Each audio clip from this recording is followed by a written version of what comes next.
இன்றைய சூழலில் மன அழுத்தம் பெருகுவதற்கு எது அதிக காரணம்? வீட்டு சூழலா, வெளிச்சூழலா? இதுதான் இன்றைய பட்டிமன்ற தலைப்பு. டென்ஷன் ஏன் வருது? இப்போ வீடுகளில் பார்த்தீங்கன்னா, அதுவும் இந்த ஏப்ரல் மே வந்துருச்சுன்னா குடும்பமே டென்ஷனாக இருக்குது. முதல்ல அம்மா சொல்லுது, எதுக்கு தான் இவங்களுக்கு லீவ் விடுறாங்களோ, இவங்கெல்லாம் கொண்டு போய் எங்கேயாவது தள்ளி விட்டு வந்துடணும்னுது. அவங்க அப்பா சொல்கிறாரு, தள்ளி விடலாம், உன்னையும் சேர்த்து தள்ளி விடலாம், நான் பார்க்குறேன்றாரு. சில பேருக்கு டென்ஷன் பார்ட்டினே பேர் வச்சுருக்கான். வரான் பாரு டென்ஷன் பார்ட்டி அப்படின்னா. அவன் வேகமாக வருவான், வண்டியை ஸ்டாண்ட் போடுவான், திரும்ப ஸ்டாண்ட் எடுப்பான், வண்டியை ஓட்டிகிட்டு போயிடுவான்.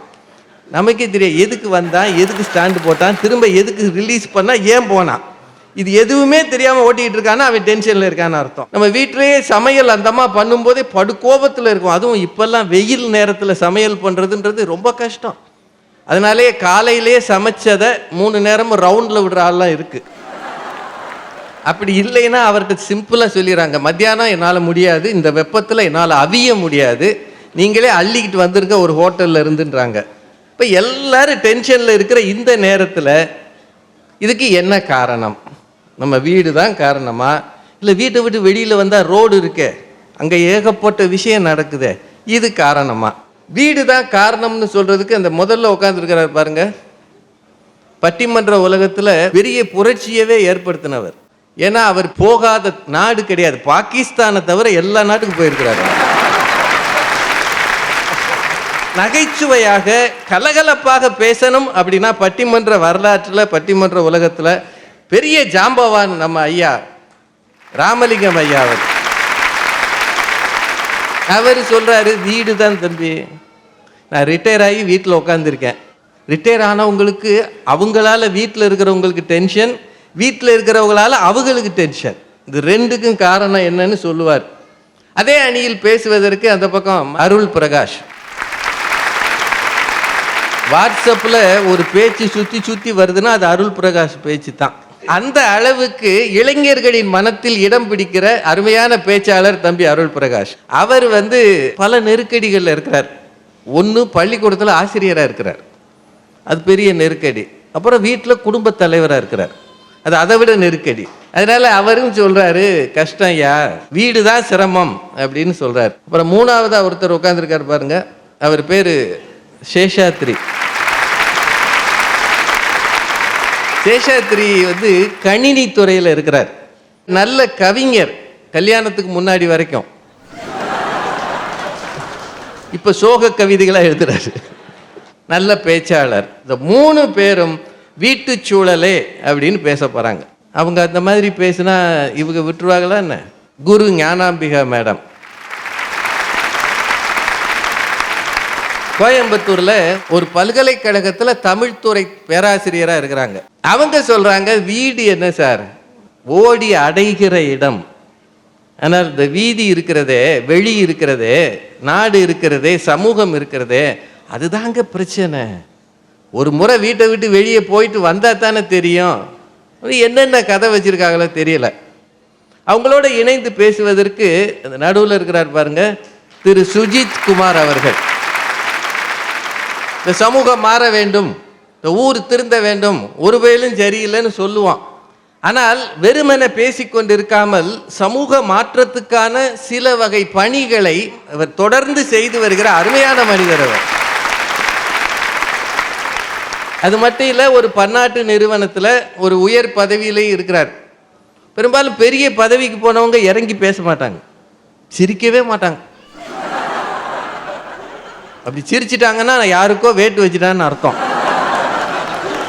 பட்டிமன்றம் பேசுவது என்பது இந்த மாதிரி அதிகாரிகள், பெரிய பணியில் இருக்கிறவங்களுக்கு அவ்வளோ ஈஸியாக வராது. அதனால் அவர் பேசணும் அப்படின்ற ஆர்வத்தில் வந்திருக்கிறார். வெளிச்சூழலேன்னு பேசுறதுக்கு நிறைவு பேச்சாளர் உங்கள் எல்லாருக்கும் தெரியும். தரம் குறையாமல் தகுதியை காத்து கொண்டு சமூகத்துக்கு நல்லது சொல்லக்கூடிய சிறந்த பேச்சாளர் பாரதி பாஸ்கர் அவர்கள். அவங்க சொல்கிறாங்க, வெளிச்சூழல் தாங்க. வீடு என்னங்க, வீடு இருக்கிறதுனால தான் கொஞ்சம் நெஞ்சம் நாம் நிம்மதியாக இருக்கிறோம் அப்படின்னு சொல்கிறாங்க. 6 அறிஞர்களும் பேச தயாராக இருக்கிறார்கள். ஒன்று தெரிஞ்சுக்கங்க, நல்ல விஷயத்தை அடுத்தவன் தொடங்குகிறானா என்று பார்த்து விட்டு தொடங்கக்கூடாது, நாம் தான் முந்தி தொடங்க வேண்டும். நாட்டில் அதுதான் செய்யணும். அந்த மாதிரி நீங்கள் கைத்தட்டுவதிலும் ஆதரவு தெரிவிப்பதிலும் முந்தி நிற்பீர்கள். காரணம், இது திருச்சி சிராப்பள்ளி இது.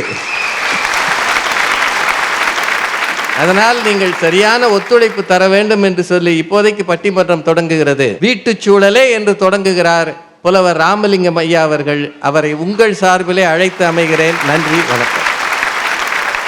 மாண்புமிகு நீதிபதி அவர்களே, சொல்லுங்க ஐயா. இன்றைய சூழலில் மன அழுத்தம் அதிகரிக்கிற இடம் வீட்டுச் சூழல்தான் என்பதற்காகத்தான் எவ்வளவு பெருங்கூட்டம் இந்த அரங்கத்தில் வெளி உலகத்திற்கு வருகின்றிருக்கிறார்கள். வீடு விரட்டி விட்டுருச்சு. உண்மை. நேற்று பேச ஆரம்பித்தேன், என் வீட்டுக்காரையே சொல்கிறா, டேய் அந்த ஆளை பேச நிறுத்த சொல்லு. யார்? என் பையன்கிட்ட. சம்மந்தமில்லாத நீங்கள் எவ்வளோ கை தட்டுறீங்க, எவ்வளோ கலகலப்பாக என் பேச்சை கேட்குறீங்க. வீடு மன அழுத்தத்திற்கு காரணமாக இருக்கிறது, வெளி உலகம்தான் அதற்கு மருந்து கொடுக்கிறது என்றால் வீட்டுச் சூழல் தான் என்றைக்குமே, இன்றைக்கி இல்லை நாளைக்கு கூட அதுதான் மன அழுத்தத்துக்கே காரணம். நமக்கு தான் இப்படியான்னு என் நண்பர் வீட்டுக்கு போனால் அந்த ஆளை காணோம். உள்ளே போய் அம்மா எங்கம்மா அவருன்னு கேட்டேன். மௌனமாக இருந்தது. சரின்னு திரும்பி வந்து வாசலில் பார்த்தா எப்பயுமே ரெகுலராக நாய் ஒன்று கட்டி வச்சுருப்பாங்க, அதையும் காணோம். இன்னமா நாயை கூட காணான்னு, ரெண்டும் வெளியே போய்க்குதுன்னு. வீடு அலிபாபா குகை மாதிரி. அது எல்லாருக்கும் போகிறதுக்கு மந்திரம் தெரிஞ்சது, உள்ளே போய் மாட்டிக்கின்னு வெளியே வர்றதுக்கு மந்திரம் தெரியாமல் மூச்சுங்கிறாங்க.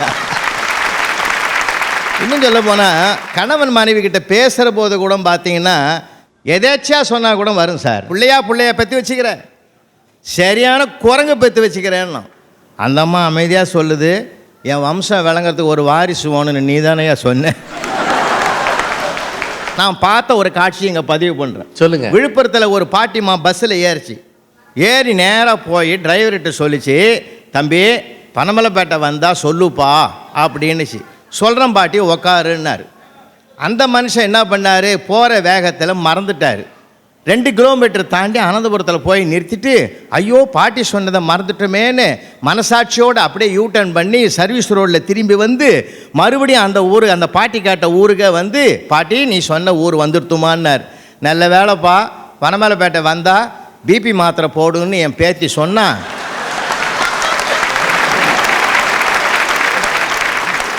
இது பக்கத்து ஊரில் போட்டால் தான் என்ன, இப்போ அவருக்கு பிபி ஏறி இருக்கு. அதேதான்.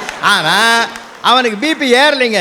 இதை நினச்சி 1 மாதமாக என்கிட்ட சொல்லி இந்த நிகழ்வில் பகிர்ந்து கொள்ளுகிற அழகு இருக்கிறது. இது தாங்க வெளியில் நடக்கிற நிகழ்ச்சிகள்லாம் மகிழ்ச்சிக்குரியதாக இருக்கும். காரணம் என்ன தெரியுமா, அங்கே தாக்குதல் நோக்கம் இல்லை. இங்கே அப்படி கிடையாதுங்க. எப்போ எதை பேசினாலும் தாக்குதல் தான். உலகம் பூரா தேடினாலும் என்ன மாதிரி ஒருத்தி உனக்கு மனைவியாக கிடைக்க மாட்டாயான்னு அந்த அம்மா ஆரம்பிக்குது. இவன் சொல்கிறான், பைத்தியமாடி நான் மறுபடியும் ஒன்றை மாதிரியே தேடுறதுக்கு.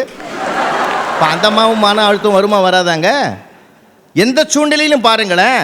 இன்னும் சொல்ல போனால் அன்னையோட 2 பேர் பேசிக்கிறோம், உங்கள் ஒய்ஃப் ரொம்ப நல்லவங்களாமே, கொடுத்து வச்சுவையா நீ, அதிகாலையிலேயே எழுந்ததுமே பெட் காப்பி கொடுப்பாங்களாமே.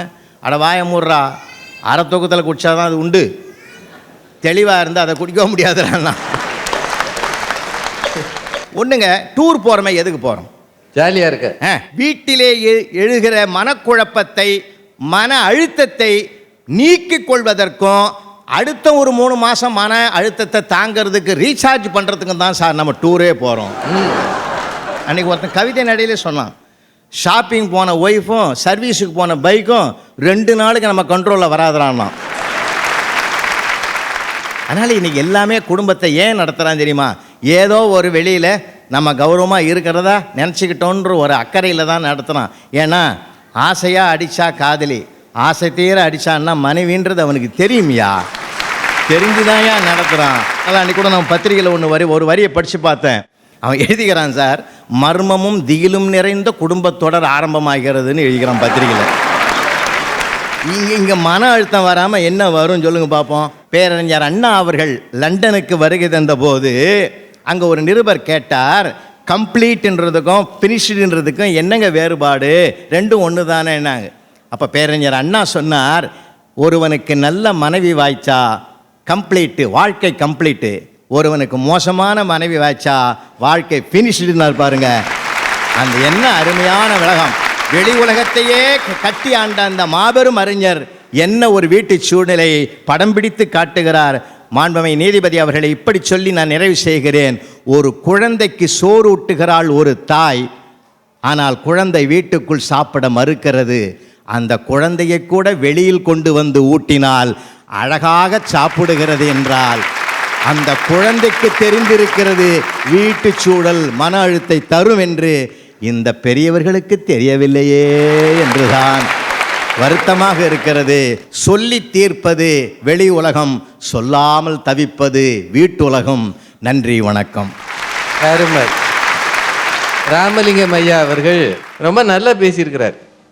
அதில் குழந்தைக்கு சோறு ஊட்டுறது கூட வீட்டுக்குள்ளேயே வச்சு ஊட்டினா அது சாப்பிடுதா என்ன? வெளியில் வந்து அங்கே பாரு, வரான் பாரு, அவனுக்கு கொடுத்துருவேன் சாப்பிடு. அவன் சொல்லுவான் கொடு, அந்த ஆள் ஒன்றுமெல்லாம் போட்டு.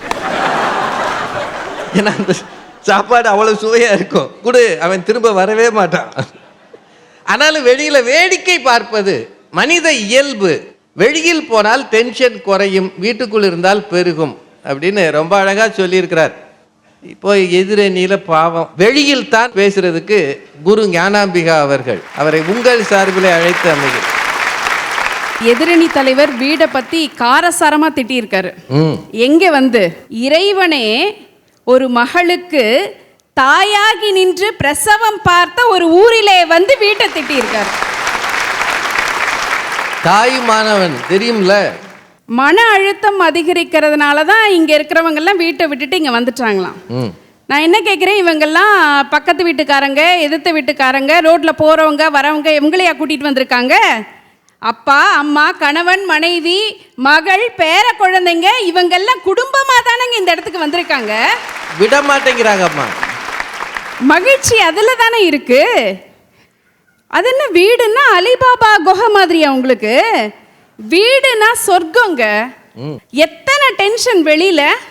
பஸ்ஸில் ஏறினோம்னா அந்த வெயிலுக்கும் அதுக்கும் இடம் கிடைக்காம அவசப்பட்டு மணிக்கணக்கா நின்று மேலே ஆஃபீஸர்கிட்ட திட்டு வாங்கி போதும் போதும்னு வீட்டுக்கு வந்து சேர்ந்து அப்பாடான்னு உள்ள நிற்கும் போது அந்த 2 வயசு குழந்தை ஓடி வந்து அப்பான்னு காலை கட்டுது பார்த்தீங்களா? பாரதி சொன்னான், உச்சிதனை முகந்தால் கர்வம் ஓங்கி வளருதடின்னு. அந்த சந்தோஷத்துக்கு நிகரா நீங்க வெளியில எதையாவது ஒண்ணு சொல்ல முடியுமா? வீடுன்னு சொன்னாலே கலகலப்புங்க, வீட்டுக்கு வெளியில வந்தாலே கை கலப்பு, அடிதடி. பென்ஷன்கிற வார்த்தையை கூட எல்லாரும் சொல்றது இல்ல. ஆனா டென்ஷன்கிற வார்த்தையை சொல்லாதவங்க யாராவது இருக்கிறோமா? பிறந்த பிள்ளையே சொல்லுது.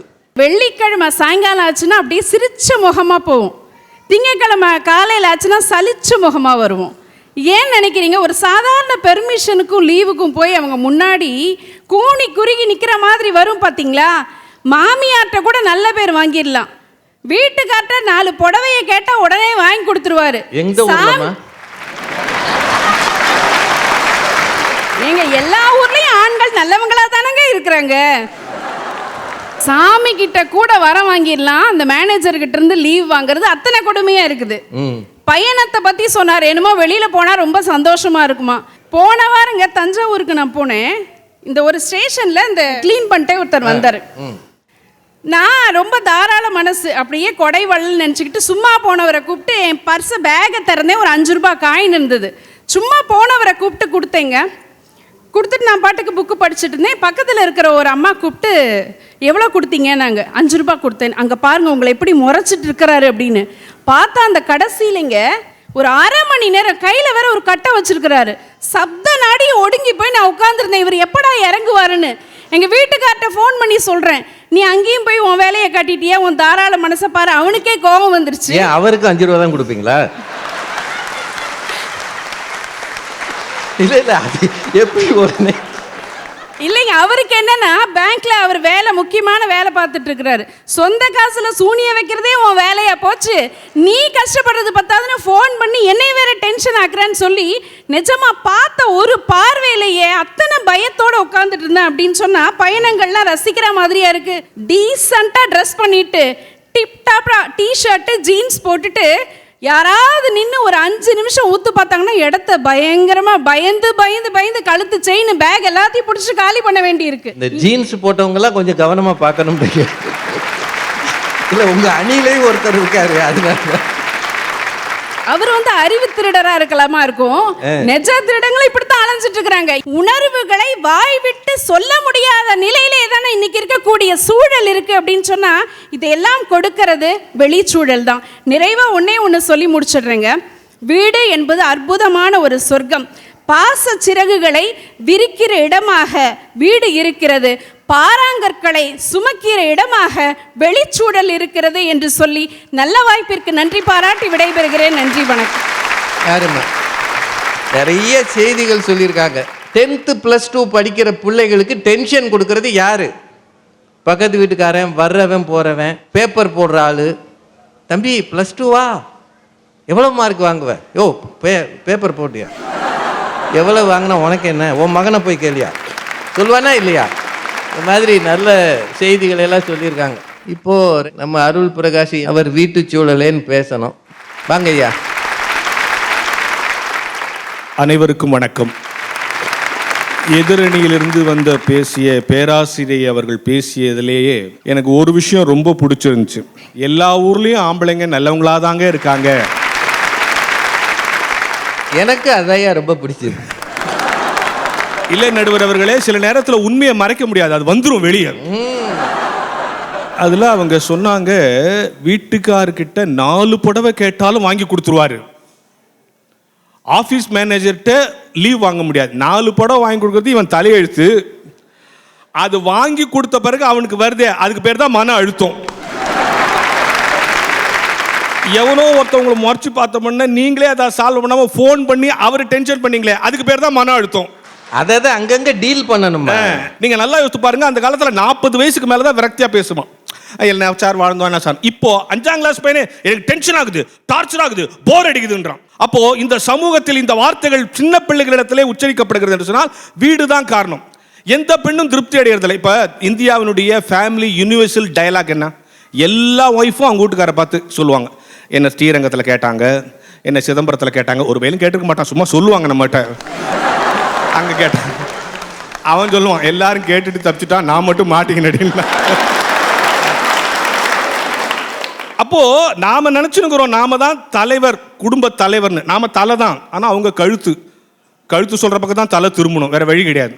அப்படிப்பட்ட சூழல்ல இருக்கிறோம். என்னன்னா ஆபீஸ்ல டென்ஷன் வருது. ஆபீஸ்ல நம்ம பக்கத்து டேபிளை பார்த்து வாழ்றது இல்லை, பக்கத்து டேபிளை பார்த்து நம்ம வேலை செய்ய மாட்டோம். அவன் பாட்டு நம்ம வேலை செய்யணும். ஆனா வீடு எப்பவும் பக்கத்து வீட்டையே பார்த்து நிற்கும். பக்கத்து வீட்டை பார்த்து தான் நம்ம வாழ்க்கை நடத்துறோம். ஒன்று வேணாம் சார், கரண்ட் கட் ஆகிட்டா ஒன்று என்ன பண்ணுறீங்க, பக்கத்து வீட்டில் போய்க்கிட்டா பாரு, அங்கேயும் போய்க்கிட்டா, ரைட் அப்போ விட்டுருங்க. நம்ம வீட்டில் மட்டும் போகக்கூடாது, எல்லாருக்கும் சேர்ந்து போயிட்டு நினைக்கிறோமா இல்லையா? ஒரு ஒய்ஃப் அவங்க வீட்டுக்காரன்ட்ட எப்போ பாரு நீங்கள் என்ன நீங்கள் குடும்பம் நடத்துறீங்க, பக்கத்து வீட்டுக்கார் பாருங்க காலையில் எழுந்து காய் கடைக்கெல்லாம் போறாரு, காலையில் எழுந்து காய் கடைக்கெல்லாம் போறாருன்னாரு. பார்த்தா என்ன டெய்லி இப்படியே சொல்லிட்டு இருக்காரு. ஒரு நாள் இவன் காலைல காய் கடைக்கு போய் வெண்டைக்காய் வாங்கி கொடுத்தான். வெண்டைக்காயில் பார்த்து என்ன இவ்வளோ முத்தலாம் வாங்கி வந்துக்கிறீங்க, பக்கத்து வீட்டுக்கார் பாருங்க எவ்வளோ ஒழுங்காக வாங்குறாருன்னா. அடுத்த நாள் கடையில் உட்காந்து முத்தலெல்லாம் எடுத்து போட்டு பிஞ்செல்லாம் எடுத்து போட்டு மீடியமாக வாங்கி வரான். இன்னைக்கு அவன் நம்மளை திட்டவே முடியாது. வீட்டுக்கு வந்தோன்னு சொல்கிறான், டெய்லி வெண்டைக்காய் தானே, வேற காயை வாங்க தெரியாது, பக்கத்து வீட்டுக்கார் பாருங்க எவ்வளோ. அதே அவன் பக்கத்து வீட்டுக்கார் கூடவே போய் வாங்கியிருக்கலாம்ல. உடனே இவன் என்ன பண்ணா, நடுவர் அவர்களே, பக்கத்து வீட்டுக்காரனை கூப்பிட்டு இங்கே வாயா, என்னடா காய் வாங்குறதுல PhD பண்ணியிருக்கியா, எப்படா இவ்வளோ ஒழுங்காக காய் வாங்குறேன்னா. அவன் சொல்லுங்க, அட நீ வேற, காய் வாங்குறேன்னு 1 மணி நேரம் வெளியே போயிடுவேன், வீட்டு டென்ஷன் குறையும், அது தெரியாத அவனுக்குன்றான் அவன். கடைசியில் அவன் வாங்கவே இல்லையா. இப்போ நாம என்ன நினைக்கிறோம், விஞ்ஞானம் வளர்ந்துருச்சு, அதெல்லாம் வளர்ந்ததுனால வீட்டில் எல்லா வசதியும் வந்துருச்சுன்றீங்களா. விஞ்ஞானம் வளர்ந்ததுனால வீட்டில் சில டென்ஷன் வந்திருக்கு. இந்த ஃபேஸ்புக்னு ஒன்று வந்திருக்கு. ஒரு அம்மா போடுது, நான் இன்னைக்கு ரசம் வச்சேன் ஃபேஸ்புக்கில், ஒன்று அதுக்கு 50 பேர் லைக் போடுறான். நான் கேட்டேன் 50 பேர் லைக் பண்ணதுக்கிட்டும் உங்கள் வீட்டுக்காரர் லைக் பண்ணாராம்மாண்ணா. அவன் என்ன ஃபேஸ்புக்கில் போட்டுக்கிறான், நீ ரசம் வச்ச சரிடி டிஃபன் பாக்ஸில் வச்சியா அப்படின்னு கேட்டுக்கிறான். இது ரசம், இந்த ஃபேஸ்புக் பார்க்குற அவத்தில் ரசத்துக்கு வைக்க விட்டுருக்குது. இப்படிலாம் வீட்டில் டென்ஷன் ஆரம்பிக்குது. எல்லா ஹோட்டலையும் கூட்டக்குது. ஏன்? நிறைய பெண்களுக்கு சமைக்க பிடிக்கல, சில ஆண்களுக்கு சமைச்சதை சாப்பிட பிடிக்கல. இல்லை இப்போ இங்கே நிறைய பெண்கள் வந்திருக்கீங்களா, நான் உங்களை வார்த்தை கேட்குறேன். 2 பெண்களை கூப்பிட்டு 2 பேர்ட்ட 1/2 கிலோ பருப்பு, உப்பு, புளி, மிளகாலாம் கொடுத்து சாம்பார் வைங்கன்னா 2 சாம்பார் ஒன்றா இருக்குமா, வேறு வேறுமா இருக்குமா? வேறு வேறுமா இருக்கும்னு ஆம்பளைங்கலாம் சொல்கிறாங்க. எங்களுக்கு தானே சாப்பிட்றாங்க. ஏன் 2 பேர் ஒரே கடையில் வாங்கின பருப்பு, ஒரே உப்பு, புளி, மிளகா அரைச்சாங்க, ஏன் வேறு வேறுமா இருக்கு? கை பக்குவமா இப்படி சொல்லி தான் ரொம்ப காலமாக நம்மளை ஏமாத்தினுக்கிறீங்க. கைப்பக்குவம்லாம் ஒண்ணும் கிடையாது. சமையலுடைய ருசி உப்பில் இல்லை, பருப்பில் இல்லை, புளியில் இல்லை, சமைக்கிற பெண்ணின் மனநிலையில் இருக்கிறது. எங்க அம்மா சமைக்கும் போது என் பையன் வந்துருவான், அவனுக்கு சாம்பார்னா பிடிக்கும், அதை போடணும், சூடா போடணும். அப்படி சமைச்சாங்கன்னா அந்த சாம்பார் வேறமா இருக்கும். இதுங்களுக்கு வடிச்சு கொட்டியே என் வானாலெல்லாம் வீணா போகுது. அப்படி சமைச்சாங்கன்னா அந்த சாம்பார் வேறமா. அப்ப இந்த மனநிலை குறைஞ்ச காரணத்தினால தான் எல்லாம் வீட்டை விட்டு வெளியே வந்துடுறான். ஒருத்தர் என்ன செஞ்சான், தெருவில் போயிட்டே இருந்தான், ஒரு அருவி பக்கத்தில் நிறைய புது மாப்பிள்ளையா நின்றுக்கிட்டு இருக்கான். என்ன எல்லா பையிலும் இங்கே நிற்கிறீங்க, கல்யாணம் ஆன புது மாப்பிள்ளையா இருக்கீங்கன்னு அப்பதான் ஒருத்தர் சொன்னான், இந்த அருவியில் ஒரு வித்தியாசமான தண்ணி இருக்கு, அந்த தண்ணியை கல்யாணம் ஆனோன்னு முதல்ல மாப்பிள்ளை குடிச்சா பொண்ணு அவனுக்கு அடங்கி நடப்பா, பொண்ணு குடிச்சிட்டா வாழ்நாளெல்லாம் மாப்பிள்ளை அடங்கி நடப்பா, ஆனால் தான் கல்யாணம் பண்ணவனே எல்லாரும் குடிக்கிறதுக்கு வந்துருக்கான் லைனான்னு. இவன் பார்த்தான், நம்ம கூட கல்யாணம் முடிஞ்சவொன்னு கரெக்டாக இங்கே வந்து குடிச்சணும்னு சொல்லிட்டு அவன் கல்யாணம் தாலி கட்டி முடிச்சோன்னு அதை 10 நிமிஷம் வந்துடுறேன்ட்டு ஒடியாந்து கடகட என்ன பண்ணா குடிச்சிட்டு வந்தான். ஆனால் வாழ்நாள் ஃபுல்லாக அவள் அடங்கவே மாட்டேங்கிறான். தண்ணிக்கு பவர் போச்சா ஒரு நாள் ஒய்ஃப் கிட்டே கேட்டான், இந்த மாதிரி ஒரு அருவியில் தண்ணி குடித்தேன், ஆனால் கூட நீ அடங்க மாட்டேறியன்னு. அப்போ தான் ஒய்ஃப் சொன்னான், அதே அருவியை பற்றி எனக்கு தெரியும், நான் மணவரைக்கு வரும்போதே செம்பில் கொஞ்சம் எடுத்துன்னு வந்தேன், நீங்கள் அந்தாண்ட போனவொன்னே நான் குடிச்சிட்டேன்னா. எனவே வீடு தான் எல்லா நேரத்திலும் டென்ஷன் படுத்துக்கிறது என கூறி நிறைவு செய்கிறேன். நன்றி, வணக்கம். அருள் பிரகாஷ் அருவி வரைக்கும் போயிட்டார். அது எந்த ஊரில் இருக்குன்னு தெரியல, இருந்தா பாட்டிலில் பிடிச்ச வித்துடலாம். ஜாலியாக பேசியிருக்கிறார். ஆஃபீஸ் என்ன செய்யும், ஒரு வேலையை செய்து முடித்தால் பரவாயில்ல, வெரி குட் அப்படின்னு அங்கீகாரம் கொடுக்கும், ஒரு இன்க்ரிமெண்ட் கொடுக்கும். ஆனால் வீடு எதை கொடுத்தது? என்னைக்காவது யோ நீங்கள் ரொம்ப நல்லா செஞ்சுருக்கீங்க அப்படின்னு ஒரு பொண்ணு சொல்லியிருக்கான்னு கேட்குறார். ரொம்ப நல்லா பேசியிருக்கிறாரு. இப்போ சுஜித் குமார் சார், அந்த அணியில் இருக்கவங்களுடைய மன அழுத்தம்லாம் எதனால வருது பாருங்க, ரசத்தினால வருது. ரசம் வைக்கிறது ஏன் எப்போதுமே மனைவியோட வேலையா இருக்கணும்ன்றது தான் முதல் கேள்வி. நம்ம நல்லா வைக்கலாம்யா. ஆமா, அலிபாபா குகை வீட்டுக்கு காலிங் பெல் இருந்தா போதும் ஐயா உள்ள போறதுக்கு. தமிழ்ல ஒரு ஒரு ஸ்டேட்மெண்ட் இருக்குல்ல, மனைவி அமைவதெல்லாம் இறைவன் கொடுத்த வரும். பாவம் அந்த 3 பேர் ரொம்ப அடி வாங்கியிருக்காங்க போல வீட்டுல. குமுறல் உள்ள இருந்து குமுறல் பயங்கரமா வந்துகிட்டே இருக்கு. முட்டுச்சந்திலே வாங்கியிருக்காங்க. ஆமா, புலவர் சொன்னாரு, வீட்டில் போய் பேசினா அந்த அம்மா சொல்றாங்களாம், அவங்க ஒய்ஃப் சொல்றாங்களாம், அந்த ஆள் வாயை மூட சொல்லியான்னு. எங்க பட்டிமன்றத்தில் பேசுற மாதிரியே வீட்டில் போய் பேசினா, அன்பாந்த மனைவி அவர்களே என்ன பண்ணும், வீட்டுக்கிட்ட ஒய்ஃப் கிட்ட ஒய்ஃப் மாதிரி பேசணும், அப்படிலாம் பேட்ட வாயை மூட தான் சொல்லுவாங்க. நான் பேச எடுத்துக்கொண்ட தலைப்பு என்னவென்றால், அதுக்குள்ள அந்த அம்மா தூங்கிடும். எங்களுடைய வாதம் எல்லாம் மன அழுத்தம் எங்கேருந்து வருது அப்படின்னா வெளி சூழல் மட்டும்தான். இன்னைக்கு உலகத்திலேயே தமிழ்நாட்டிலேயே மனபலு ஜாஸ்தி, ஸ்ட்ரெஸ் எதனால வருதுன்னா, இங்கே யங் பேரண்ட்ஸ் யாராவது இருந்தீங்கன்னா உங்கள் பையனுக்கும் உங்கள் பொண்ணுக்கும் ஒரு நல்ல ஸ்கூல் அட்மிஷன் வாங்கிடுங்க பார்க்கலாம். Pre-KG admission. ஸ்கூலுக்கு வாசல் வெளியில் பெட்ஷீட் போட்டு தூங்கணும், வடையெல்லாம் விற்கிறாங்க. நம்ம வசதிக்கு ஏற்ற மாதிரி பக்கத்தில் ஒரு ஸ்கூலில் போட்டால் பக்கத்து வீட்டு அங்கிள் வேறு ஏதோ ஸ்கூலில் போட்டிருக்காரு, பயங்கரமான ஒரு டாப் ஸ்கூலில் போட்டிருக்காரு, அப்போ நம்மளும் அங்கே தானே போடணும். அப்போ எங்கேருந்து வருது மனபலு? சுற்றி அங்கேருந்து தானே வருது.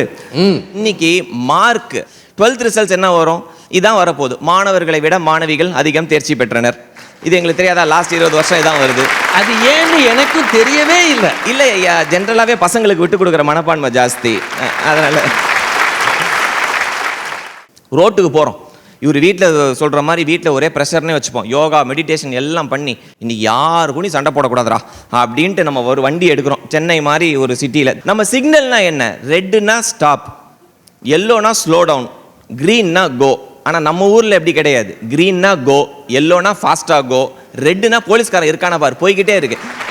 நம்ம சிக்னலை நம்மளே மதிச்சு நின்றா கூட பின்னாடி இருக்கான் பாருங்க, அவன் ஹார்ன் மேலே உட்காந்துருக்கான் போல. எப்படிடா அப்படி அடிக்கிறேன்னா, அப்படி எப்படி அசைஞ்சா ஹார்ன் அடிச்சுக்கிட்டே இருக்குது வண்டி. அப்ப மனபலு வருமா வராதா? குறிப்பா ஒர்க் பிளேஸ் சொன்னார் ஐயா. இன்னைக்கு ஏங்க ஒரு சர்வே எடுத்திருக்காங்க, அந்த சர்வேல என்ன சொல்றான், திங்கக்கிழமை அன்னைக்கு தான் கம்பெனில மேக்சிமம் போய் சொல்றாங்களாம். அப்பாவுக்கு வயிற்று வலி, அம்மா கீழே விழுந்துட்டாங்க, ட்ரெயின் பஞ்சரு, இது மாதிரி ரீசன்லாம் என்னைக்கு வரனா திங்கக்கிழமை. ஏன்னா ஆஃபீஸுக்கு போக முடியல. அது எப்படி சார் ட்ரெயின் பஞ்சர்? ஆமா, அதெல்லாம் தான் சார் ரீசன். 3 தகவல் மட்டும் ஞாபகம் வச்சுக்கோங்க. இந்தியா தான் 2020 யங்கஸ்ட் நேஷன், நம்மளோட ஆவரேஜ் ஏஜ் 29. 2வது தகவல், உலகத்தில் இருக்க 155 கண்ட்ரியில் எந்த நாடெல்லாம் ரொம்ப சந்தோஷமா இருக்குதுன்னு ஒரு நாடு சர்வே எடுத்திருக்காங்க. அதுல இந்தியாவோட இடம் 122. உலகத்திலேயே அதிக மனபலு உள்ளது, மோஸ்ட் ஸ்ட்ரெஸ்ஃபுல் கண்ட்ரி எதுனா இந்தியாவோட இடம் 14. ரைட்? இதெல்லாம் கொஞ்சம் குறையணும் அப்படின்னா நம்ம சந்தோஷமாக இருக்கிற ஒரே இடம் வீடு தான். வீட்டில் என்னதான் வெளியில் என்னதான் சண்டை போட்டாலும் வீட்டுக்குள்ளே போனோன்னா அந்த அன்பான மனைவியும் அந்த அன்பான குழந்தையும் நம்மளை வரவேற்கிறாங்க பாருங்க, அந்த இடத்த போய் நம்ம மனபலு கொடுக்குறோம் அப்படின்னு சொன்னால் அதை எக்காரணத்தை கொண்டும் ஒத்துக்கொள்ள முடியாது. மனபலு ஜாஸ்தி இருக்கிறதுக்கு ஸ்ட்ரெஸ் ஜாஸ்தி இருப்பது எக்ஸ்டர்னல் சோர்சஸ் தான்ன்றது எங்களுடைய வாதம். நன்றி. ஒரு வித்தியாசமான அணுகுமுறை இல்லை. வழக்கமான பேச்சாளர்கள்ல இருந்து சுஜித் குமார் சார் ரொம்ப வித்தியாசமாக பேசினார். வெளிச்சூழல் தான் டென்ஷனை உண்டாக்குகிறது, வீடு என்னையா பண்ணுது, இவங்க பாவம், வீடு தான் சொர்க்கம் அப்படின்னு ரொம்ப நல்லா பேசியிருக்கிறார். இப்போ சேஷாத்திரி இருக்காரு, எனக்கு ரொம்ப பிடித்தமான ஒரு தம்பி, அவர் இன்னைக்கு என்ன சொல்றாருன்னு பார்ப்போம். வாங்க ஐயா. உங்கள் அனைவருக்கும் என் பணிவான வணக்கங்கள். நடுவரையா, இந்த ஞானிகள் எல்லாம் மாயை அப்படிம்பாங்கல்ல, ஆமாம், அப்படின்னா எனக்கு என்னன்னு ரொம்ப நாளாக விளங்காமல் இருந்துச்சு. கல்யாணம் ஆன பிறகு விளங்கிடுச்சு. ஓ, இவ்வளோ நாள் ஆயிடுச்சா? அதாவது என்னன்னா, வீட்டில் மரியாதை இருக்கிற மாதிரி இருக்கும், ஆனால் இருக்காது. நமக்குன்னு நேரம் இருக்கிற மாதிரி இருக்கும், ஆனால் இருக்காது. வீடு வாங்கியிருப்போங்க, பத்திரம் நம்ம பேரில் தான் இருக்கும், ஆனால் அது பேங்க்கில் இருக்கும். அடவு லோனு இப்போ வீடு நம்மள்தா இல்லையானே ஒரு குழப்பம். பேங்க் மேனேஜர் இது. ஆக எல்லாமே இருக்கிற மாதிரி இருக்கு, ஆனால் இல்லை. இதுதான் இன்றைய வாழ்க்கை நிலைமை. அதே மாதிரி குடும்பத்திலும் மகிழ்ச்சி இருக்கிற மாதிரி இருக்கு, ஆனால் இல்லை நடுவர். டென்ஷன் தான் இருக்கு. நான் கேட்குறேன், ஆஃபீஸில் நான் ஜாலியாக பேசலாம், எல்லாருக்கிட்டையும் சகஜமாக இந்த சமத்துவம்ன்றது வந்துடுச்சு.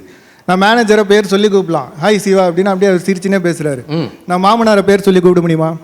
அதுக்கு முன்னால் பேசிய குரு ஞானாம்பிகை மேடம் 3 வயசு குழந்தைக்கே டென்ஷன் வந்திருக்கு அப்படின்னாங்க. அதை தான் நாங்களும் சொல்கிறோம். ஒழுங்காக சமைச்சு போகிறது இல்லைங்க. குழந்தை இன்னும் கொஞ்சம் பருப்பு சாதம் சாப்பிடுவது, அதை கூட ஒழுங்காக சமைச்சு போடாமல் குழந்தைக்கு பிஸ்கெட்டு, வீட்டில் பெரியவங்க இருந்தால் அவங்களுக்கு ஓட்ஸு, இதெல்லாம் சாப்பிட்டு எல்லாருக்குமே கோவம். நீங்கள் இப்போ ஓட்ஸ் தான் சாப்பிட்றீங்களா? ஒல்லியாக இருக்கும்போதே நினைச்சேன் ஐயா. ஒரு விஷயம் ஐயா, இன்னைக்கு வீட்டில் நாம் வெளிப்படையாக பேசுகிறோமா? இப்போது வீட்டில் நடுக்கூடத்தில் எல்லாரும் உட்காந்துருக்காங்க, வீட்டம்மாக்கு அவங்க அம்மா கிட்டேருந்து ஒரு ஃபோன் வருது, அவங்க வீட்லேயே எடுத்து நடுக்கூடத்துலேயே எடுத்து பேசிடுவாங்களா? அப்படியே ஃபோன் எடுத்துக்கிட்டு ஹலோ ஹலோ ஹலோ அப்படின்னு அப்படியே ரூமுக்கு போயிடுவாங்க. கேட்டால் சிக்னல் கிடைக்கலையா? அது என்னவோ ஹாலில் கிடைக்காத சிக்னல் ரூமில் 1 hour கிடைக்குது. அம்மா பேசுகிறாங்க. பேசி முடிச்சுட்டு என்னம்மா இவ்வளோ நேரம் பேசுகிறேன்னா, ஒன்றும் இல்லைங்க, அத்தையை பற்றி தான் விசாரிச்சாங்க. அது அத்தைக்கே நேரம் ஃபோனை போட்டு விசாரிக்கலாம்ல. ஆண்களும் இப்படி தான். பக்கத்தில் மனைவி இருந்தால் சில ஃபோனெல்லாம் நம்ம எடுக்க மாட்டோம், அப்படியே சைலண்டில் போட்டுருவோம். நம்ம சைலண்டில் போட்டும்போதே அது கண்டுபிடிக்கும், என்ன அவங்க அக்கா பேசுகிறாங்களா? பெட்ரோல் பங்க்லலாம் எழுதி போட்டிருப்பாங்கல்ல, இங்கே ஃபோன் பேசாதீங்க பற்றிக்கும் அப்படின்னு எழுதியிருப்பாங்க. அதே மாதிரி தான் மனைவி பக்கத்தில் இருக்கும்போது சில பல ஃபோன் நம்ம பேசினா பற்றிக்கும். நடுவரையா, நான் இப்படி சொல்லி முடிச்சுக்கிறேன். பெரும்பாலும் யாரையான்னு பார்த்து என்னங்க எப்படி இருக்கீங்க அப்படின்னு கேட்டால், ஏதோ குப்பை கொட்டிகிட்டு இருக்கீங்க அப்படிம்பாங்க. வாழ்க்கைனா குப்பை கொட்டுது அப்படின்னு நினச்சிட்டு இருக்கோம். வாழ்க்கை என்பது குப்பை கொட்டுகிற விஷயம் இல்லை, குப்பை அள்ளுகிற விஷயம். நல்ல வாய்ப்புக்கு நன்றி, வணக்கம். சேஷாத்ரி அவரும் கணினித்துறை இளைஞர். ஒரு கேள்வி கேட்டார், நீங்கள் அதை எப்படி கவனிச்சிங்கன்னு தெரியல. வீட்டில் நாம் வெளிப்படையாக பேசுகிறோமா? யார்கிட்டையும் ஓப்பனாக உண்மையை சொல்ல முடியலை, அப்படி சூழல் வீடு இருக்கிறது. வயசானவங்க இருந்தால் பிரச்சனை இன்னும் ஜாஸ்தி, பெருங்கஷ்டம் அப்படின்னு அவர் சொல்கிறார். இப்போது நிறைவு பேச்சாளர் நீங்கள் எல்லாரும் எதிர்பார்க்கிற திருமதி பாரதி பாஸ்கர் அவர்கள். புதுசாக கல்யாணமாகி குழந்தை பிறந்து ஒரு மாதிரி வாழ்க்கையில் செட்டில் ஆகிட்டுருக்காரு, சின்ன பிள்ளை. ஆமாம், அப்பா வீட்டில் இருந்து தாஜ்மஹால் பண்ணி கொடுத்தா கூட உண்மை என்னென்னா சில அப்பாக்கள் செய்யலாம், ஆனால் முக்கால்வாசி ஹோம்ஒர்க்கை அம்மாக்கள் தான் செய்கிறாங்க. ராத்திரி 12 மணிக்கு தாஜ்மஹாலை ஒட்டிக்கிட்டு, இதெல்லாம் வீட்டு சூழலால் வர டென்ஷனா? வெளியிலே இருக்கிற பள்ளி வீட்டுக்கு தருகிற அழுத்தம் இது. வெளியிலிருந்து அழுத்தம் வருகிறது. தாஜ்மஹால் பண்ணிருக்கீங்களா? இப்பதான் குழந்தை பிறந்திருக்குன்னு தெரியாது உங்களுக்கு. எனக்கு பயங்கரமான காமெடி இன்னைக்கு சேஷாத்ரி பேச்சில் என்னன்னா, நான் வீட்டில் மாமனாரை பேர் சொல்லி கூப்பிட முடியுமா? ஆஃபீஸில் என் பாஸ் நான் பேர் சொல்லி கூப்பிட முடியும். கரெக்டு தான், ஆஃபீஸில் பாஸை பேர் சொல்லி கூப்பிட முடியும். அவரும் உங்களை பதிலுக்கு பேர் சொல்லி கூப்பிடுவார், சிரிச்சுக்கிட்டே சொல்லுவார், நாளையிலேருந்து உங்களுக்கு வேலை இல்லை. இதில் கழுத பேர் சொல்லி கூப்பிட்டா என்ன கூப்பிடாட்ட என்ன? மாமனாரை நீங்கள் எப்படி கூப்பிட்டாலும் உங்கள் வாழ்நாள் முழுவதும் அவர்தான் மாமனார், விலகாத பந்தம் அது. மரியாதை குறைவாகவே கூப்பிடுகிற மாப்பிள்ளைகள் இருந்தால் கூட எம்மக அவளை கட்டிட்டு இருக்கிறவன் அவருக்கும் மரியாதை தருகிற குடும்ப பாரம்பரியம் இருக்கிற ஒரு தேசத்துல வந்து பேர் சொல்லி கூப்பிட்டாங்களோ, அதனால ஆபீஸ் ரொம்ப சந்தோஷமா இருக்கும். எனக்கு ஒண்ணே ஒன்று இந்த பட்டிமன்றத்தில் சரியா புரியல நடுவர் அவர்களே. சொல்லுங்கம்மா. புலவர் பேசும்போது ஒன்று சொன்னார். ஷாப்பிங் போன ஒய்ஃபும் சர்வீஸுக்கு போன பைக்கும் 2 நாளைக்கு கண்ட்ரோல்ல இருக்காது. இது ஆட்டோ பின்னாலேயே எழுதலாம் போல இருக்குல்ல. இது இதில் வந்து அருள் பிரகாஷ் ஒரு கதை சொன்னார். ஒரு கேனப்பைய தாலி கட்டின கையோட அருவியை பார்க்க தனியா ஓடி இருக்கான். சரிம்மா, அவன் கல்யாணம் பண்ணும்போது அவன் அப்படித்தான் தெரியும். நம்ம கல்யாணத்தில் தாலி கட்டின உடனே மணமகனையும் மணமகளையும் பிரிஞ்சு போகவே விட மாட்டாங்க, அங்கேயே இருக்கணும் 2 பேரும். அதையும் மீறி ஒரு பையன் அருவிக்கு ஓடி இருக்கான். அது எதனாலன்னு அருள் பிரகாஷ் வந்து ஆராய்ச்சி செய்து கண்டுபிடிச்சிருக்காரு. என்ன கண்டுபிடிச்சிருக்காருனாக்கா, மனைவியை கண்ட்ரோல் பண்ணணும்னா அருவி தண்ணியை கொடுக்கணும். இவர் சொல்றாரு பைக்கை கண்ட்ரோல் பண்ற மாதிரி மனைவியை கண்ட்ரோல் பண்ணும். அவரும் சொல்றாரு மனைவி என்கிறவள் உங்களால் அடக்கப்பட வேண்டிய ஒருத்தின்னு நீங்க நினைக்கிற போதே உங்கள் வீடு உங்களுக்கு ஒரு நாளும் நிம்மதி தராது. அது என்ன கண்ட்ரோல்? அந்த வார்த்தை எங்கிருந்து வந்தது? நானும் நீயும் சகி, நீ எனது தோழி, நான் உனது தோழன் என்றுதான் நம்முடைய திருமண மந்திரங்கள் சொல்லுகின்றன. அந்நேரம் விளங்காத மாதிரி உட்கார்ந்து இருக்கிறது. வெளியுலகத்திலே நடக்கிற விஷயம் வீட்டுக்குள்ளே இருக்கிற என்னை கூட தாக்குகிறது, ஆனால் வீடுதான் என்னை காப்பாற்றுகிறது என்றால் மன அழுத்தம் வெளியே இருக்கிறதா வீட்டில் இருக்கிறதா? நடுவர் அவர்களே, நான் ஒரு கேள்வி கேட்கிறேன். இந்த திருச்சிக்கு வருவதற்காக நேற்றைக்கு சென்னையிலிருந்து ஒரு நாள் முன்னாடியே வரலான்னு நான் கிளம்பினேன். அண்ணா சாலைக்கு வரேன். இந்த பழைய கால சினிமாலாம் பார்த்துருக்கீங்களா? சினிமாவுக்கு முன்னாடி ஒரு நியூஸ் ரீல் வரும், பீகாரில் வெள்ளம் அப்படின்னு ஒருத்தர் சொல்லுவார். அதே மாதிரி தான் நடந்தது. அண்ணா சாலையில் பள்ளம், ரோட்ல பள்ளம் வந்து ஒரு கார் உள்ள படுத்து கிடக்கு பள்ளத்துக்குள்ள, அதுக்கு மேலே ஒரு பஸ் படுத்து கிடக்கு.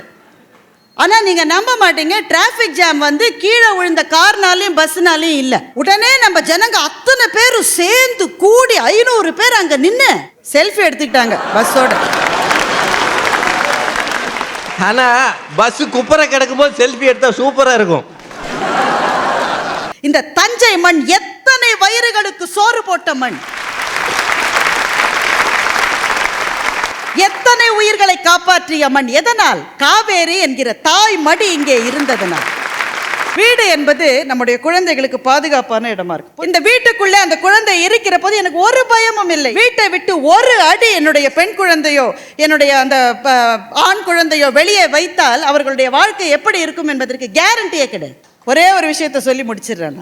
அலுவலகம் அங்கீகாரம் தருகிறதுன்னு அருள் பிரகாஷ் சொன்னார். அங்கீகாரம் அலுவலகம் தர திடீர்னு ஒரு அவார்டை கொடுப்பாங்க, எல்லாரும் கை தட்டி கேக் வெட்டுவாங்க. ஆனா 2 நாள் நீங்க வரலன்னா அதுக்கு போல வேற ஆளை போட அவன் தான் வரலையேன்னு சொல்லும். வீடுதான் கவலைப்படும். ஒரு நாள் நான் லேட்டா வரேன், ஆபீஸ்ல ரொம்ப வேலை. உள்ளே வருகிற போது என்னிடம் இருந்த சாவியால் திறந்து கொண்டு நான் வீட்டுக்குள்ளே நுழைகின்றேன். தூங்குறவங்க யாருமே எழுந்துடக்கூடாதுன்றது ஒரே ஒரு கவலை தான் எனக்கு. சத்தமே இல்லாமல் படுக்கையில் படுத்த அடுத்த நொடி என்னுடைய கன்னத்தில் சில் என்று என்னுடைய மகளின் 2 கைகளும் பதிந்தன. அம்மா ரொம்ப லேட்டாக வந்திருக்கியம்மா, சாப்பிட்டியா என்ற என் மகளின் குரல் காதிலே விழுந்தது. சேஷாத்ரிக்கும் அந்த அனுபவம் இருக்கும். ஆஃபீஸ்லேருந்து லேட்டாக வந்து சாவியை வச்சு வீட்டுக்குள்ளே நுழைஞ்சு யாருக்கும் டிஸ்டர்பன்ஸ் இல்லாமல் போயிடணும்னு அவர் பார்க்குற போது லைட் எரிஞ்சிருக்கும். லைட்டை போட்டுக்கிட்டு அவங்க அம்மா தான் நின்று இருப்பாங்க. ஏமா பாதி தூக்கத்தில் ஏன் எழுந்தேன்னு சேஷாத்ரி கேட்டிருப்பாரு. தூங்கினா தானடா எழுந்துக்கிறதுக்கு, நீ வர மட்டும் எப்படிடா தூங்க முடியும்? எனக்காக கவலைப்படுகிற வீடுதான் என்னுடைய மன அழுத்தங்களை நீக்குகிறது. பறவைக்கு எது சந்தோஷம்? வானத்தில் பறப்பதுதான் பறவைக்கு சந்தோஷம். ஆனால் அந்த பறவை கூட கூட்டை நோக்கி வருவதில் தான் தனக்கு மகிழ்ச்சி என்று கூடடைய விரும்புகின்ற பறவைகள் போலத்தான் மனிதர்களும். வெளி உலகத்துக்கு போய்த்தான் தீர வேண்டும், ஏனென்றால் வேறு வழி இல்லை. ஆனால் ஒவ்வொருவரும் வெளியே போகிற போது நம் மனசுக்குள் நிற்கிற கேள்வி ஒன்றே ஒன்றுதான், எப்போ வீட்டுக்கு திரும்பி போவோம்? நன்றி, வணக்கம். பெரியவர்களே, பேசிய 6 அறிஞர்களுக்கும் பாராட்டுகளும் வாழ்த்துக்களும். வீடு டென்ஷனே கொடுக்கலையா? நல்லா யோசிங்க. சின்ன குழந்தைய பள்ளிக்கூடத்துக்கு அனுப்பணும்ன்ற ஒரு நிலை வருகிறது. முதல்ல அட்மிஷன் டென்ஷன், இந்த ஸ்கூல்ல தான் போடணும் அப்படின்ற டென்ஷன் எதனால் வருகிறது? இந்த அம்மா முதல்ல சொல்லுதே, நீ எதையாவது ஒழுங்கா செய்யி, இந்த பிள்ளைக்கு இடம் பிடி சொல்றாங்கல்ல. இப்போ வீட்டுக்குள்ள அந்த பிரச்சனை இல்லையா? உங்கள் வீட்டில் யாராவது ஸ்கூலுக்கு போகிறான்னு வைங்க, காலையில் உங்கள் வீடு எப்படி இருக்கும்? முதல்ல அவன் எந்திரிக்க மாட்டான், இங்கே எல்லாரும் கூடி அவனை எழுப்பணும். பள்ளி எழுச்சின்றதை அங்கே தான் பார்க்கலாம். வேன் வருதுன்னு அப்பாவும் அம்மாவும் கத்துவாங்க, அவங்க அசைய மாட்டான். ஒரு வழியாக கொண்டு போய் விட்டீங்கன்னா பாத்ரூமில் போய் அதுக்கப்புறம் திறக்கவே மாட்டான். இவன் உள்ள உட்காந்துக்கிறான். அப்புறம் அவனை ரெடி பண்ணி அனுப்புறதுக்குள்ள வீடு சந்தோஷமா இருக்கா டென்ஷனாக இருக்கா?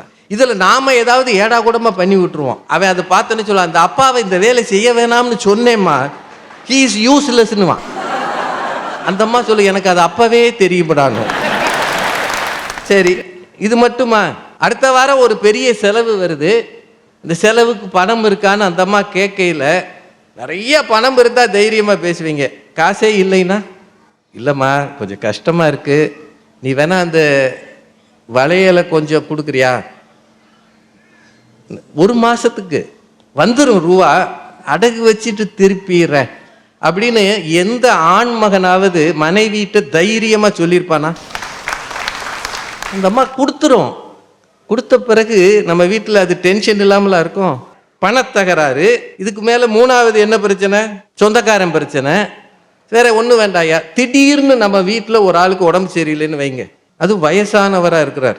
இந்த அம்மா சொல்லுது, ஒன்று அவரை கொண்டு போய் எங்கேயாச்சும் விடுங்க, இல்லை என்னையை கொண்டு போய் எங்கேயாச்சும் விட்டுருங்க. இந்த பிரச்சனை இருக்கா இல்லையா? இந்த மொபைல் வந்த பிறகு பிள்ளைகளை பார்க்கும்போதே நமக்கு சிபிஐ மாதிரியே பார்க்க வேண்டியிருக்கு. ஆண் பிள்ளைகள் மட்டும் இல்லைங்க, பொம்பளை பிள்ளை, வயது வந்த பிள்ளைகளை வச்சிருக்கிற பெற்றோருக்கு டென்ஷன் இல்லையா? வெளியில போன பிள்ளைகள் எதுவும் இல்லாமல் பத்திரமா வரணும்னு டென்ஷன். அத்தனைக்கும் அடிப்படை வீட்டு சூழல் தான் அப்படின்னு இந்த 3 பேர் சொல்லியிருக்காங்களே, அதில் எதுவும் குறை இருக்குங்களா? இருக்கா இல்லையா? நீங்கள் தான் சொல்லணும். சரியாக தானே சொல்லியிருக்காங்க. வீடு என்பது நெருக்கடிகள் இன்றைக்கு பெருகி இருக்கிற ஒரு சூழலில் தான் இருக்குது. ஆனால் அதை விட அதிகமாக வீதி இருக்கிறது, வெளிச்சூழல் இருக்கிறதுன்னு இவங்க 3 பேர் சொல்லியிருக்கிறாங்க. அதுலேயும் உண்மை இருக்குன்னு பார்க்கணும்ல. வேலைக்கு போகும்போது இவங்க ஏரியாவில் ஒருத்தன் தர்ணா பண்ணிட்டான், பஸ் மறியல். இவங்க பஸ்ஸை நிறுத்திட்டான்னா இவங்க லேட்டாக தானே போவாங்க. உள்ளே போனால் அவங்க மேனேஜர் சிரிப்பார், இன்னைக்கு லேட்டா? இல்லை சார் மறியல். ஓ, உங்களுக்கு மட்டும் மறியல் பண்ணுறாங்க? இல்லை சார் எல்லாருக்கும் தான். ஆமாம்மா எல்லாருக்கும் தான். நான் வந்து அப்போ ஒரு வேளை மறிக்கலையாம்மா? இல்லை சார் நீங்கள் வேறு ரூட். ஆக உங்கள் ரூட்டு வேறு ரூட்டு. என்னதையா சொல்கிற? போங்க போங்க, உங்களுக்கெல்லாம் சொல்கிறானா இல்லையா? என்ன மரியாதை இருக்குது? வேலைக்கு போய் ஒவ்வொரு நாளும் பல பெண்கள் சொல்லவும் முடியாமல் மெல்லவும் முடியாமல் செத்து திரும்புகிறார்கள். அதுதான் உண்மை. வெளிச்சூழல் அவ்வளவு சிக்கலாக இருக்குது அப்படின்னு இவங்க 3 பேர் சொல்கிறாங்க.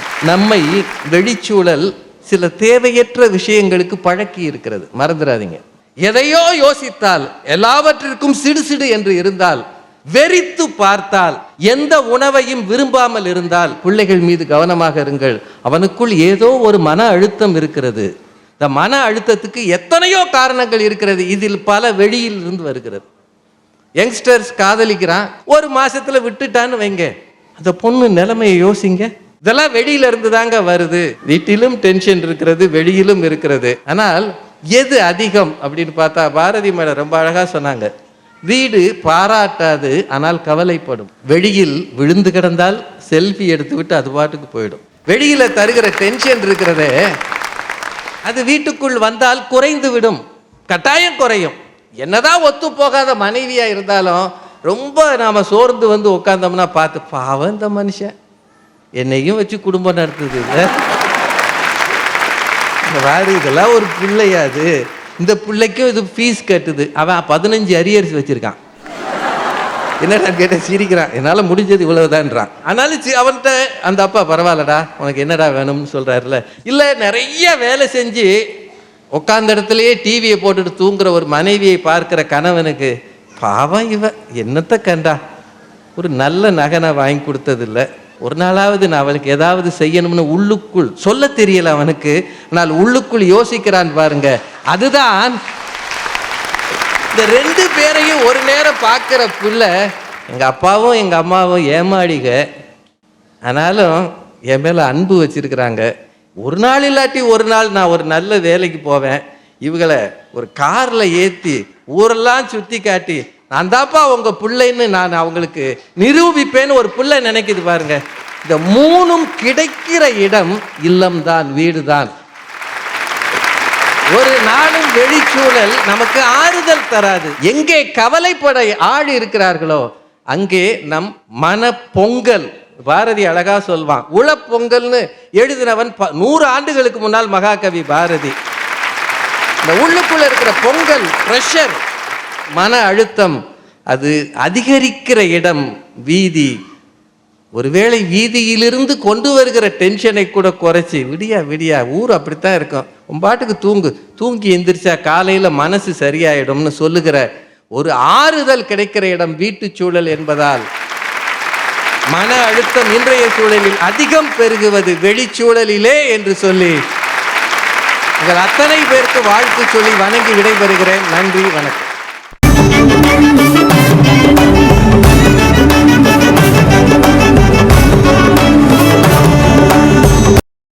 இன்னும் பல வீடியோக்களை காண சன் லைஃப் சேனலை சப்ஸ்கிரைப் பண்ணுங்க.